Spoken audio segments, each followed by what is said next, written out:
আজকাল মানুষ যারা ব্যস্ত তারা খুব বেশি ব্যস্ত, আর অনেকেই হয়তো জরুরি কাজে ব্যস্ত নয় কিন্তু নিজেকে ব্যস্ত করে ফেলেছে। এদের সংখ্যাই বেশি। ব্যস্ত করে ফেলেছে মোবাইলে, নিজেকে দিনে কয়েক ঘন্টা মোবাইলের সাথে সম্পর্কিত রাখে, যার ফলে এতে একটা বড় সময় আপনার নিচ্ছে। এটা কি আপনি নিজের ব্যস্ততা মনে করছেন যে আমি খুব ব্যস্ত, অথচ ডিউটি হয়তো আপনার 3 ঘন্টা। যেমন একটু আগে এক ভাই বলে যে আমার টোটাল সারাদিন ডিউটি, হ্যাঁ স্কুল মাদ্রাসার ডিউটি, সকালবেলা 1-1.5 ঘন্টা পৌঁছে দেওয়া, দুপুরবেলা 1-1.5 ঘন্টা নেওয়া, তার টোটাল 3 ঘন্টা ডিউটি, ঠিক না? 24 ঘন্টার মধ্যে 3 ঘন্টা ডিউটি, বাকি আর বাঁচে কত ঘন্টা? 21 ঘন্টা বাঁচে। এই সময়গুলো কিসে নিচ্ছে এটা দেখার বিষয়। মনে রাখবেন যে এই হাদিসগুলি আপনাদেরকে বারবার শোনানো হয়েছে যে প্রত্যেকটি মুহূর্তের আল্লাহ পাককে হিসাব দিতে হবে। আপনার যে আয়ু, যার একটা হচ্ছে যৌবন কাল, একটা হচ্ছে আপনার গোটা বয়সটা, আন ওমরিহি ফিমা আফনা, পুরো আয়ু, সময়, এই সমস্ত কিছুর হিসাব আল্লাহ পাকের কাছে দিতে হবে। সুতরাং প্রত্যেকে যাতে করে আমরা চিন্তাশীল হয় এই হিসাবের দিনের জন্য, যে দিন আল্লাহর সামনে সবাইকে দাঁড়াইতে হবে। আজকাল পুরুষদের চাইতে মহিলারা অনেক বেশি অবসর। এই অবসর সময়কে কোন কাজে লাগাবে খুঁজে পায় না, যার ফলে টিভি ছাড়া বাড়ি অচল। তার টিভি দিয়ে টাইম পাস করতে হবে, ওর সাথে সাথে মোবাইল, ইন্টারনেট যথেষ্ট একটা সময় নিচ্ছে। এই যে 24 ঘন্টার মধ্যে, কারণ পয়সা হয়েছে। আজকে থেকে 30-40 বছর আগে নাস্তার পয়সা ছিল না, বাসি পেটে লেখাপড়া করতে স্কুলে যাওয়ার, মাদ্রাসায় গিয়েছি আর লেখাপড়া করে এসেছি। এখন পয়সার অভাব নেই, সুতরাং সকালে বাচ্চাদের জন্য নাস্তা বানাবার দরকার নেই, টাকা দিয়ে দিল, যা স্কুলে কিনে খা, হয় ঘুমাবে আর না হলে টিভি নিয়ে বসে থাকবে। খাবারের ক্ষেত্রে খুব যদি ভালো মোটামুটি মহিলা হয় তাহলে শুধু পাক শাকটা করে, বাকি ডানে বামে যতগুলি সংসারের কাজ আছে ওই জন্য কয়েকজন কাজের মেয়ে রাখা আছে, পয়সা আছে।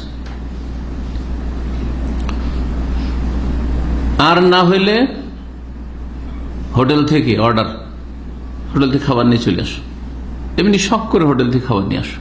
তাহলে কাজ আর আছে কি?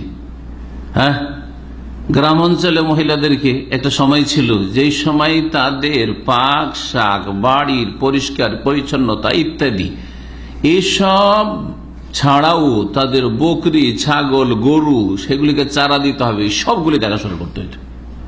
এগুলি আপনাদের জানা আছে যারা গ্রামে গঞ্জে বাস করেছে। কত কাজ তাহলে আপনার মা খালারা বা দাদি নানিরা করেছে। তারপরও তার আজকালকার এইসব মহিলাদের চাইতে অনেক সুস্থ ছিল আলহামদুলিল্লাহ, এবং অনেক ভালো তারা ইবাদত করেছে আলহামদুলিল্লাহ, এবং অনেক ভালো মানুষ ছিল আজকালকার মহিলাদের চাইতে। কারণটা কি? কারণটা হচ্ছে যে সময়কে গুনহার কাজে লাগাবার জন্য, নেকির কাজে না লাগানোর কারণে সময় থেকে আল্লাহ পাক বরকতকে ছিনিয়ে নিয়েছে, বরকত ছিনিয়ে নিয়েছে। এই যে ফ্রি সময়টা, এটাকে বরকতপূর্ণ কাজে লাগালে আপনার জীবনে বরকত হবে, পুরুষ হোক আর নারী হোক।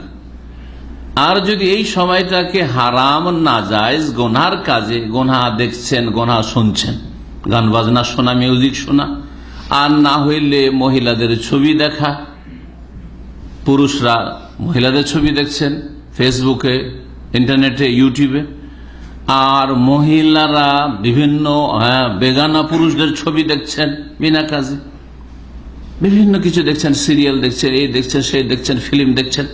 অপর পুরুষের নজর এইরকম দেওয়া জায়েজ নাই, যাতে আপনার কোনো নেকিও নেই, দিন শিখাও হয় না, তারপর অপর পুরুষের ছবির দিকে নজর দেবে একজন মহিলা, সেটা কি জায়েজ? এটাও চিন্তার কথা। একটা আপনাকে কদম বাড়াবার আগে একটা পুরুষ বেগানা পুরুষের দিকে বা তার ছবির দিকে নজর দেওয়ার আগে একজন বোনকে জেনে নিতে হবে যে শরীয়তের এই মাসলা কি, আমার এতে কোন নেকিটা হবে, এর দিকে তাকিয়ে থাকাই, তার কথা শুনে আমি হেদায়েত পাচ্ছি, তার কথা শুনে একটা দিনের কথা শিখছি, না কিছুই না। হয়তো ফিল্ম, সিরিয়াল বা এরকম বহু কিছু রয়েছে, হাসার কিছু হাসাচ্ছে, নাটক, অবশ্যই এগুলি গুনার কাজ।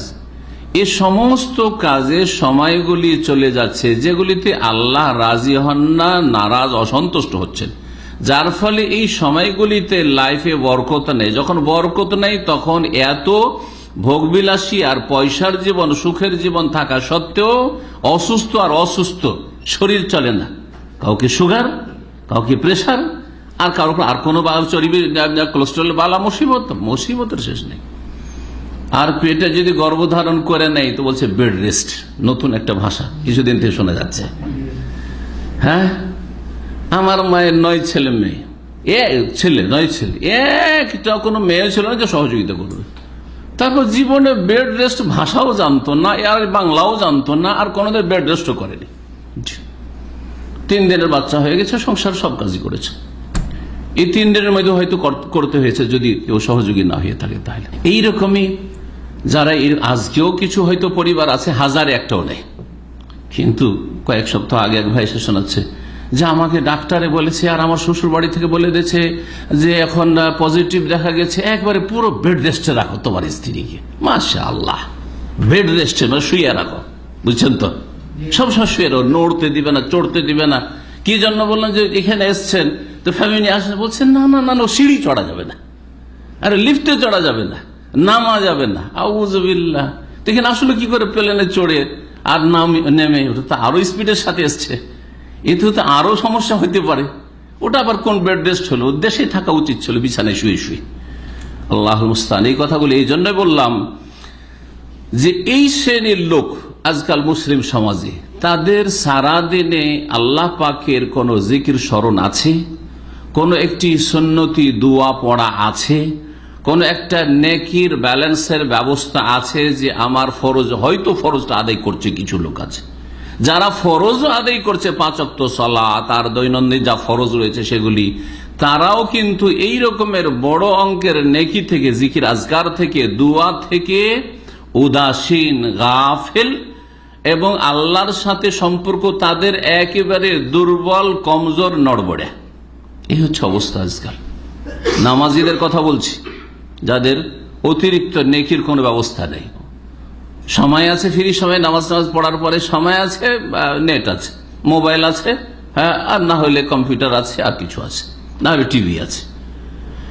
এই হচ্ছে মুসলিম সমাজের অবস্থা। আর বাকি বেনামাজিদের কথা বাদ দেন, আধা নামাজিদের কথা বাদ দেন, গুনাহগার যারা ফাসিক পাপে ডুবে আছে তাদের কথা বাদ দেন। তাদের জিন্দেগি হচ্ছে পাশবিক জীবন, জি, তাদের মাঝে আর অন্যান্য পশু পাখির মাঝে কোনো পার্থক্য নেই। অন্যান্য পশু পাখির চিন্তা হচ্ছে আল বাতন ওয়াল ফারজ, পেট এবং লজ্জাস্থান, যৌন চাহিদা পূরণ করা আর পেটের ক্ষুধা পূরণ করা। ঠিক তেমনি এই শ্রেণীর মানুষেরও উদ্দেশ্য হচ্ছে জীবনে দুটো, একটা হচ্ছে পেটকে সুখী করা, পকেট গরম করা টাকা পয়সা দিয়ে, আর একটা হচ্ছে যৌন চাহিদা পূরণ করা। জি হ্যাঁ, আল্লাহ পাক রব্বুল আলামিন আমাদেরকে মানুষের মতো মানুষ হওয়ার তৌফিক দান করেন, সত্যিকার মুসলিম হওয়ার তৌফিক দান করেন। আল্লাহ পাক রব্বুল আলামিনের সাথে যে সাক্ষাৎ করতে হবে সেই দিনে আল্লাহ পাক লাঞ্ছিত, অপদস্থ হওয়া থেকে আমাদের রক্ষা করেন, এবং তার জন্য এই দুনিয়ার সময়কে মূল্যবান মনে করে ভালো কাজে, সৎ কাজে, নেকির ব্যালেন্স বাড়াবার কাজে লাগাবার তৌফিক দান করেন। জিকির আজকার এবং দোয়া সম্পর্কে আলোচনা করতে গিয়ে একটি আয়াত তেলাওয়াত করেছি, সূরা আরাফের আয়াত নম্বর 205, 206টি